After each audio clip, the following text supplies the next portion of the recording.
अम्मा बाद फ़अऊज़ु बिल्लाहि मिनश्शैतानिर्रजीम बिस्मिल्लाहिर्रहमानिर्रहीम वलक़द ज़रअना लिजहन्नम कसीरम मिनल जिन्नि वल इंस लहुम क़ुलूबुन ला यफ़क़हूना बिहा वलहुम अयुनुन ला युबसिरूना बिहा वलहुम आज़ानुन ला यस्मऊना बिहा उलाइका कल-अनआमि बल हुम अज़ल उलाइका हुमुल गाफ़िलून। सदक़ल्लाहुल अज़ीम।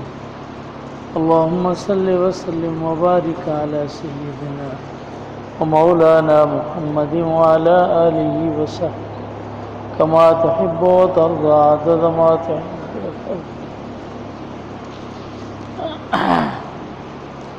मथिन आयतन में अल्लाह जल्ल शानहू जो वाक़ियो बयान फरमाए ऐं क़िस्सो बयान फरमाए। अल्लाह फरमायो मन यहदिल्लाहु फ़हुवल मुहतदी। हिदायत ऐं गुमराही अल्लाह ताला जे हथ में आहे। जंहिंखे चाहे उनखे हिदायत ॾे ऐं जंहिंखे चाहे उनजी बदअमाली जे करे उनखे गुमराह बनाए छॾे। गुमराह बनाइण अल्लाह तबारक व तआला जो अमल आहे, लेकिन असल मसइलो उनजे पंहिंजे अमाल जो बदअमालियुनि जो हूंदो आहे। इन्हीअ करे मथां खां फ़ैसिलो ईंदो आहे। जे दुनिया में को माण्हू कानून जी भञ कड़ी करे थो, उनजी भञ कड़ी खां पोइ उनखे का सज़ा मिले थी त उन सज़ा जे अंदरि जुर्म हुकूमत जो न आहे त उनखे सज़ा ॾिए पई। किथे कोड़ा पिया लॻनि, किथे मार पई थिए, किथे जेल जे अंदरि बंदि आहे त माण्हू चई सघे थो पोइ हिनखे जेल में छो बंदि कयो वियो त उनजे बदअमाल जो नतीजो आहे, जेको हुन अमल कयो उनजो नतीजो आहे। अहिड़े तरीक़े सां दुनिया में बि इंसान जेकॾहिं ख़राबु थींदो आहे ऐं उनजे लाइ फ़ैसिलो थींदो आहे त उनजे बदअमाल जो नतीजो आहे। अल्लाह फरमाए बल तबा अल्लाहु अलैहा बिकुफ़्रिहिम वला युमिनून इल्ला क़लीला। अल्लाह तबारक व तआला जेको उन मथां मोहर जब्बारियत हणी दिलि जे मथां जो ईमान नथा आणनि, इहो हुनजे पंहिंजे बदअमालियुनि जे करे आहे। अल्लाह फरमाए मूं जहिड़े तरीक़े सां हिकिड़ी मख़लूक जन्नत जे लाइ पैदा फरमाई, ईअं हिकिड़ी मख़लूक जहन्नम जे लाइ पैदा फरमाई। पोइ केरु चवे त जेकॾहिं जन्नत जे लाइ बि इंसान पैदा थियल आहे ऐं जहन्नम जे लाइ पैदा थियल आहे, पोइ इंसान खे अमल करण जी कहिड़ी ज़रूरत आहे? त जनाब रसूल सल्लल्लाहु अलैहि वसल्लम फरमायो ऐं मलू फ़कुल्लुन मुयस्सरुन लिमा ख़ुलिक़ लहू। अमल करियो, हर इंसान जंहिंजे जाइ जे लाइ पैदा थियल आहे उहो अमल उनजे लाइ आसान बनायलु हूंदो। जेको वक़्त वारो आहे उनजे लाइ जन्नत वारो अमल आसान बनाईंदो अल्लाह तबारक व तआला।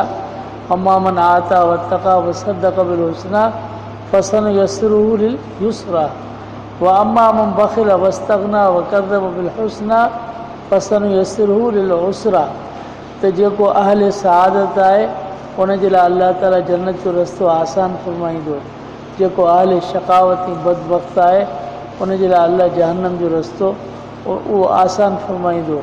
त अल्लाह जल्ल शान फरमायो इहे सभु आहिनि जहन्नम जे लाइ इहे पैदा कनि। अल्लाह ताला जो इल्म अज़ली आहे जो हुनजे बदअमाल जे करे अल्लाह ताला लिखी छॾियो त हीअ ईमान न आणींदा। उनजो सबबु जेको आहे सो ख़ुदि उनजे वजूद में आहे। अल्लाह तबारक व तआला दिलि त ॾिनी आहे पर अंधो दिलि आहे जंहिंमें सम्झ न आहे। अखियूं बि अंधियूं आहिनि जेके ॾिसनि नथियूं ऐं कन ॿोड़ा आहिनि जेके ॿुधनि नथा। इन्हनि में जानवरनि जी ज़िंदगी जे अंदरि कोई फ़र्क़ु न आहे। भलो मग़ल जानवरनि खां बि ज़्यादा बदतर आहिनि। उलाइका हुमुल गाफ़िलून। ऐं ॿियो त इन अंदरि ग़फ़लत आहे। अल्लाह ताला जे आयात खे, अल्लाह ताला जी निशानियुनि खे उहो बसीर सां न ॾिठऊं ऐं सम्झाऊं न, बल्कि जॾहिं बि अल्लाह फरमाए जॾहिं मुंहिंजी आयात जे मथां लंघिया वहुम मोरिज़ून, एराज़ कंदा हलिया विया, पासो ॾींदे करे हलिया विया, कॾहिं हिननि ध्यानु कोन ॾिनो। इन्हीअ करे हिन जे पंहिंजे बदअमालियुनि जे करे अल्लाह ताला हिन जे लाइ जहन्नम जो रस्तो आसान कयो आहे। वलक़द ज़रअना लिजहन्नम कसीरम मिनल जिन्नि वल इंस। बेशक असां पैदा कया जहन्नम जे लाइ कई जिन इंसान। लहुम क़ुलूबुन ला यफ़क़हूना बिहा। इन्हनि जे लाइ दिलनि जो न सम्झनि था हिन सां। वलहुम अयुनुन ला युबसिरूना बिहा। इन्हनि जे लाइ अखियूं आहिनि जेके नथा ॾिसनि हिन सां। वलहुम आज़ानुन ला यस्मऊन। इन्हनि जे लाइ कननि जो न ॿुधनि था हिन सां। उलाइका कल-अनआमि बल हुम अज़ल। इहे जानवर वांगुरु बल हुम अज़ल, जानवरनि खां बि ज़्यादा गुमराह आहिनि।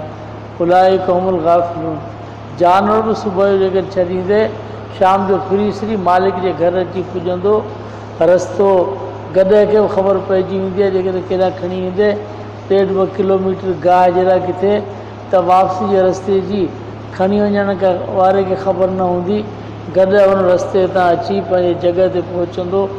शाम जो सभु शयूं पंहिंजे पंहिंजे मंज़िल ते अची पहुचंदियूं आहिनि। पर इहो एॾो गुमराह आहे जेको दुनिया में पंहिंजे रब ताईं न पुॼी सघियो, पंहिंजी मंज़िल न माणे सघियो। उलाइक कल अनआम, जानवर वांगुरु बल्कि जानवर खां ज़्यादा गुमराह आहिनि। उलाइक हुमुल गाफ़िलून, इहे गाफ़िल आहिनि।